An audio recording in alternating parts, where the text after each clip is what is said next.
Hi dears, it's me MS solutions. ഇനി എന്തിന് വേറെ സൊല്യൂഷൻസിന്റെ പ്രിയപ്പെട്ട +1 വിദ്യാർത്ഥികളെ, SSLC റീവാല്യൂഷൻ ഇന്നലെ 8 മണിക്ക് പുറത്തുവിട്ട സമയത്ത് പലർക്കും സൈറ്റിൽ നിന്ന് കയറി നോക്കാനുള്ള ശേഷി ഉണ്ടായിരുന്നില്ല. അതിനേക്കാൾ അപ്പുറത്ത് സൈറ്റിനും ആ ഒരു ശേഷി ഉണ്ടായിരുന്നില്ല.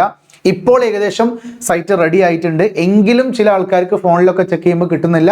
എന്നാൽ സൈറ്റ് വഴി ലാപ്പ് ത്രൂ, സിസ്റ്റം ത്രൂ ഒക്കെ നോക്കുന്ന സമയത്ത് അവർക്ക് കിട്ടുന്നുണ്ട്, PC ത്രൂ ഒക്കെ കിട്ടുന്നുണ്ട്. എന്നിരുന്നാലും റീവാലുവേഷൻ റിസൾട്ടുമായി ബന്ധപ്പെട്ട നിങ്ങളുടെ പ്രധാനപ്പെട്ട ഒരു സംശയമാണ്, സർ ഗ്രേഡ് ചേഞ്ച് കാണിക്കുന്നുണ്ട്, താഴോട്ടേക്ക് പോയിട്ടുണ്ട്, അപ്പോൾ റീവാലുവേഷൻ്റെ മാർക്ക് കുറഞ്ഞിട്ടുണ്ടോ, ഇനി ഗ്രേസ് മാർക്ക് ആഡ് ചെയ്തിട്ടുണ്ടോ എന്നൊക്കെ നിരവധി വിദ്യാർത്ഥികളുടെ സംശയമാണ്. നിങ്ങളിവിടെ ഒരു കാര്യം ശ്രദ്ധിക്കുക. കെമിസ്ട്രിയുടെ A ഗ്രേഡ് എന്നുള്ളത് ഒരു കുട്ടിക്ക് റീവാലുവേഷൻ നോക്കിയ സമയത്ത് അത് A ഗ്രേഡായി മാറിയിട്ടുണ്ട്. അല്ല, A ഗ്രേഡ് തന്നെയാണ്. മാത്തമാറ്റിക്സ് A ഉള്ളത് A ആയിട്ടുണ്ട്. അതായത് രണ്ടും എന്ത് തന്നെയാണ്, പഴയ ഗ്രേഡ് തന്നെയാണ് revaluation grade. So no grade change ആണ് നിങ്ങളിവിടെ കാണുന്നത്.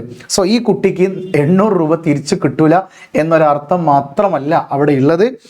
ആ കുട്ടി ആ പേപ്പർ എത്ര നിങ്ങൾ റീവാല്യൂ ചെയ്ത് കഴിഞ്ഞാലും ആ പേപ്പറിൽ A ഗ്രേഡിനുള്ള മാർക്കിനുള്ള ആൻസേഴ്സേ ആ കുട്ടി എഴുതിയിട്ടുള്ളൂ എന്ന ഒരു യാഥാർത്ഥ്യം എൻ്റെ പ്രിയപ്പെട്ട രക്ഷിതാക്കൾ ആദ്യം മനസ്സിലാക്കുക.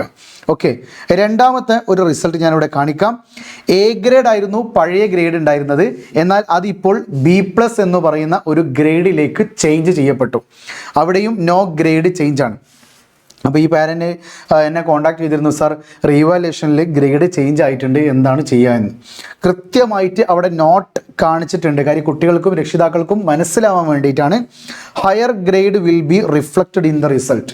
അതായത് റിസൾട്ടിൽ ഇപ്പോൾ ഈ A ഗ്രേഡ് B+ ആണെങ്കിലും നിങ്ങളുടെ ജൂൺ 2-ാം തീയതി നടക്കുന്ന ഫസ്റ്റ് അലോട്ട്മെൻറ്റിൽ പരിഗണിക്കപ്പെടുന്നത് ഹയർ ഗ്രേഡ് ആയിരിക്കും. നിങ്ങളുടെ SSLC സർട്ടിഫിക്കറ്റിൽ ഈ A ഗ്രേഡ് തന്നെയാണ് ഉണ്ടാവുക, അതിൽ യാതൊരു വിധ മാറ്റമില്ല. പക്ഷേ ചോദിക്കുന്നത്, സാർ ഈ A ഗ്രേഡ് എന്തുകൊണ്ടാണ് B+ ആയത്? നിങ്ങളത് മനസ്സിലാക്കേണ്ടത്, ആദ്യം പേപ്പർ നോക്കിയ ടീച്ചറുടെ ചിന്താശേഷി പ്രകാരം, മാർക്കിടൽ ചടങ്ങ് പ്രകാരം ആ കുട്ടിക്ക് A ഗ്രേഡ് വരെ കൊടുക്കാം എന്നുള്ളതാണ്. എന്നാൽ രണ്ടാമത്തെ ടീച്ചർ റീവാലുവേഷൻ ചെയ്ത സമയത്ത് ആ കുട്ടിക്ക് B+ ഗ്രേഡ് കിട്ടാനുള്ളതേ ഉള്ളൂ എന്നതാണ് അതിൻ്റെ യാഥാർത്ഥ്യം. സോ ആ കുട്ടി B+നുള്ളത് എഴുതിയിട്ടുണ്ട്, പക്ഷേ A ഗ്രേഡിനുള്ളത് എഴുതിയിട്ടില്ല. എന്നിരുന്നാലും അത് നോക്കിയ ആദ്യത്തെ ടീച്ചർക്ക് അങ്ങനെ ഇട്ട് കൊടുക്കാൻ തോന്നിയത് കൊണ്ട് എന്ത് ചെയ്യാണ്, ആ ഗ്രേഡ് തന്നെ തരികയാണ്. ഓക്കെ, ഇനി മൂന്നാമത് ടീച്ചർ നോക്കിയാൽ ചിലപ്പോൾ മാറ്റം ഉണ്ടായേക്കാം. മൂന്നാമത് ടീച്ചർ വന്നിട്ട് ചിലപ്പോൾ ഈ A ഗ്രേഡ് A+ കൊടുക്കാം, കുഴപ്പമില്ല എന്ന് തന്നിരുന്നെങ്കിലോ, അത് ഓരോരുത്തരുടെ ഭാഗ്യം പോലെയാണ്. ഓരോരുത്തർ വാല്യൂ ചെയ്യുന്നതിന് അനുസരിച്ചാണ്. പക്ഷേ തെറ്റായ ഉത്തരങ്ങൾക്ക് ഒരിക്കലും മാർക്ക് ഇട്ട് തരില്ല. അതും മറ്റൊരു യാഥാർത്ഥ്യമാണ് കേട്ടോ. ഓക്കെ, പിന്നെ മറ്റൊരു ഡൗട്ടുള്ളത്, സാർ ഈ A ഗ്രേഡ് വന്നിരുന്നത് ആദ്യം ഗ്രേഡ് പുറത്തു വിട്ട സമയത്ത് ഗ്രേസ് മാർക്ക് ഉള്ളത് കൊണ്ടാണോ ഈ A ഗ്രേഡ് ആയത്? ശരിക്കും B+ ആയിരുന്നോ ഗ്രേഡ് എന്നാണ് ചോദിക്കുന്നത്.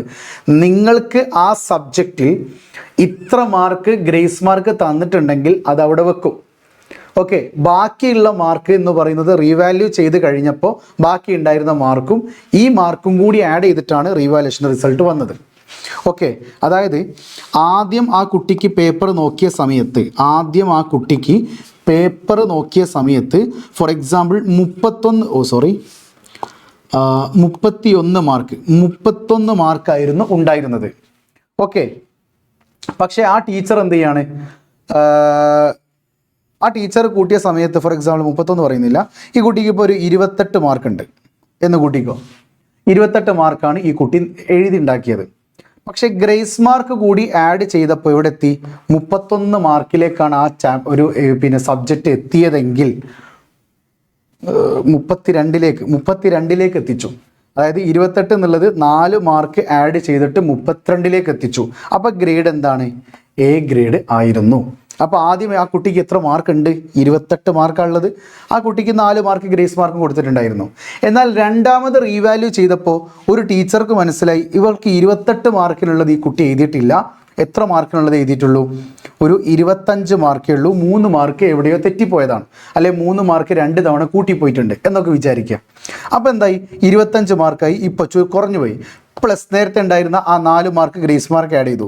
അപ്പോൾ എത്രയായി, 29 മാർക്ക്. അതേതാ ഗ്രേഡ്, B+ ഗ്രേഡ്. സോ ആ B+ ഗ്രേഡാണ് ഇവിടെ കാണിച്ചിരിക്കുന്നത്.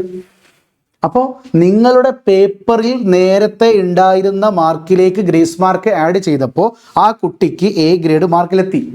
എന്നാൽ ഇപ്പോൾ റീവാല്യൂ ചെയ്തപ്പോൾ ആ മാർക്കും ഗ്രേസ് മാർക്കും ആഡ് ചെയ്തപ്പോഴും എവിടെ എത്തിയിട്ടുള്ളൂ? B+ മാർക്കിലേ എത്തിയിട്ടുള്ളൂ. സോ പേടിക്കേണ്ട ആവശ്യമില്ല. എ ഗ്രേഡ് എന്ന് പറയുന്ന ഹയർ ഗ്രേഡ് തന്നെയായിരിക്കും റിസൾട്ടിൽ ഉണ്ടാവുക. ഇതാണ് അതിൻ്റെ യാഥാർത്ഥ്യം. ഓക്കെ, അടുത്തത് ഗ്രേഡ് ചേഞ്ച് ആയത്. മറ്റൊരു കുട്ടിയുടെ ഗ്രേഡ് ചേഞ്ച് ആയത് നോക്കുക. ഒരു കുട്ടി 4 വിഷയത്തിൽ എന്ത് ചെയ്തിട്ടുണ്ട്? നമ്മുടെ റീവാലുവേഷൻ കൊടുത്തിട്ടുണ്ട്. എ ഗ്രേഡ് A+ ആയി, പച്ച കളറിൽ ഗ്രേഡ് ചേഞ്ച് ആയിട്ടുണ്ട്.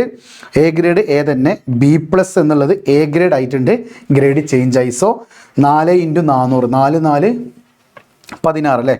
1600 രൂപ കൊടുത്ത കുട്ടിക്ക് 800 രൂപ തിരിച്ച് കിട്ടുകയും ചെയ്തു, ഗ്രേഡ് കൂടുകയും ചെയ്തു. ഓക്കെ, അപ്പോൾ നിങ്ങൾ ചോദിക്കും, സാർ 4 എണ്ണം കൊടുത്തത് കൊണ്ടാണോ ആ കുട്ടിക്ക് കൂടിയത്? അങ്ങനെ ഒരു അർത്ഥമൊന്നുമില്ല. ആ കുട്ടിക്ക് കൂടാനുള്ളത് അതിലുണ്ടായിരുന്നു എന്നതാണ് സത്യം. ഓക്കെ, ഇപ്പോൾ ഒരു സബ്ജക്റ്റ് കൊടുത്തിട്ട് കുറഞ്ഞു പോയി, 2 സബ്ജക്റ്റ് കൊടുത്തപ്പോൾ ഗ്രേഡിൽ വലിയ ചേഞ്ച് ഒന്നുമില്ല.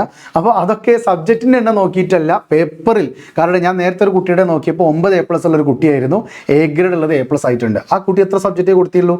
ഒരു സബ്ജക്റ്റേ കൊടുത്തിട്ടുള്ളൂ. സോ കൂടാനുള്ളവർക്ക് കൂടും, കുറയാനുള്ളവർക്ക് കുറയും. പക്ഷേ ഹയർ ഗ്രേഡ് തന്നെയായിരിക്കും ലാസ്റ്റ് ഫൈനൽ ആയിട്ടുള്ള റിസൾട്ടിൽ ഉണ്ടാവുക. ഓക്കെ ആണല്ലോ? സോ ഈ ഒരു റീവാലുവേഷൻ്റെ അപ്ഡേറ്റും കാര്യങ്ങളൊക്കെ, ഈ ഒരു ക്ലാരിഫിക്കേഷൻസ് നിങ്ങളുടെ ഫ്രണ്ട്സിലേക്ക് ഷെയർ ചെയ്ത് കൊടുക്കുക. ഈ വീഡിയോ ഇഷ്ടപ്പെട്ടാൽ ലൈക്ക് ചെയ്യാൻ മറക്കല്ലേ. MS സൊല്യൂഷൻസ് +1 ചാനൽ ഫോളോ ചെയ്യാനും മറക്കല്ലേ. വീണ്ടും കാണാം. It's me MS solutions. ഇനി എന്തിന് വേറെ സൊല്യൂഷൻസ്. ബൈ.